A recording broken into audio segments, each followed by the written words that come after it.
organizers for inviting me at this meeting.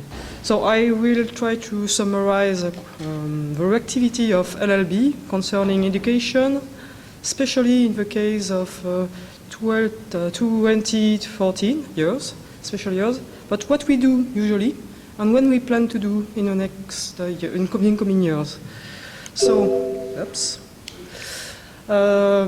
I will just present LLB in few words. LLB is Laboratoire Léon Brillouin. It is the French neutron source. It's located 25 kilometers away from Paris, and it's associated with, since 15 years with Saclay synchrotron, which is a national synchrotron source. So it's one of the 7 neutron centers which have diffraction capability in Europe. And in France, we are quite lucky because we also host 2 other installations which have a European station, the European neutron source and the European synchrotron, ELL and ESRF. So LLB in short, LLB is a medium-sized neutron reactor, 14 megawatt thermal power. It has between 20 and 23 spectrometers, and among these spectrometers, half are diffractometer for single crystal diffraction, for powder, material science, and 1 for liquids. And one of the specificity of Orphée reactor is that we add hot source, and this hot source feeds 3 diffractometer, 2 for single crystal, and 1 for liquids. So LLB mission as a national source are quite classic. We have to do our own research program. Through our own research program, we have, of course, to build and run spectrometer around the reactor. That's classical. We have to act as local contacts for people coming for experiments. And I want to insist that people from everywhere can come for experiments at LLB. You can apply. It's a standard way, twice a year. And if your proposal is retained from the selection committee, then beam time is free. Of course, we do not have many financial support. We only can support French people. There is possibility of support for European citizens, and for people coming from outside, that's a matter of problem, as usual. So we act as local contact for researcher, but we also incitated to facilitate the access to neutron scattering to industrial user. And in this case, we have to make them easy with the technique, even doing data treatment for them. So it's starting to be quite education. And we have also to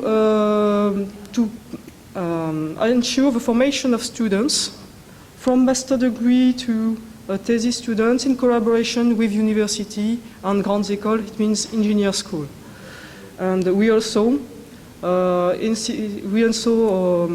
give formation for full-time researcher, but coming from different specialties. So we have since 2012 a new responsibility of formation of a French community, but I will come back from this point after. So, of course, last year has been a very special year for us. So we were involved in most of the activities concerning the Paris region, starting from the activities around the opening ceremony at UNESCO, where we participated to special conferences with other laboratories axed around the crystallography. We participated in many activities for children. We have a very successful activity in building your builder crystal with, I would say, 100 or 200 children welcome with their parents. And we have a very successful activity because we replace the usual ball and stick model by candy and stick model. And that's very, very effective. And we are going to conduct this operation again in 2015. Already asked for that. And finally, we also made some visits of a reactor, which is something which is quite tedious because of activity, but we managed to do so during this year. So that was a special activity during 2014, but we also have everyday education activity at LLB. In fact, about 70 neutron day on spectrometer are used for that every year. This activity can be co-organized with universities. It means that universities give lecture, give a fundamental formation to the students, and we only welcome them on the installation for practicals. But these practicals can concern master degree students with simple visit of a laboratory and one day experiment on diffractometer to understand how it runs. But it can be also some longer stay at the laboratory for 2 weeks for a research engineer stage project. And of course, we try to adapt as much as possible the practicals to the public. It can be some example, for example, study of kidney stone by diffraction and imaging, but also study of chocolate by food engineer. So that was only practicals. In addition to that, every year we prepare some integrated formation for students, sometimes with our colleagues of the Synchrotron Soleil. And during this formation, of course, we provide classical lectures, practicals on site, and also data analysis. But that's not the main or not the principal interest of these meetings. These meetings will take place for 4-5 days, and during the 4-5 days, we will share everything with the students. It means that we will share the meal, we will discuss with them, and this has a goal to open first contact with them, but also to open free discussion. And we can discuss with them with their own problem. We can also make test measurement of the sample sometimes, if it's possible. So that's really important in this kind of formation. It's really discussion, open discussion.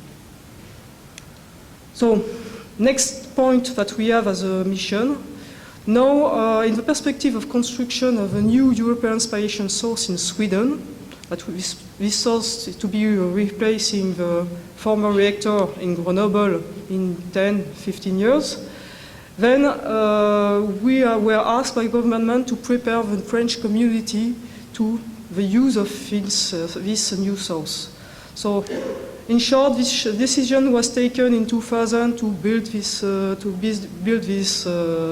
spallation source by 9 countries. In 2009, it was decided to build it in Sweden, and last year the first stone ceremony took place, and now this is the construction time, and it will last until 2025. The first neutron are expected in 2019, and the first neutron on instruments, on the first instruments, in 2023, if everything goes well. So nowadays we are just in the process of selecting which instruments are to be constructed on this new source.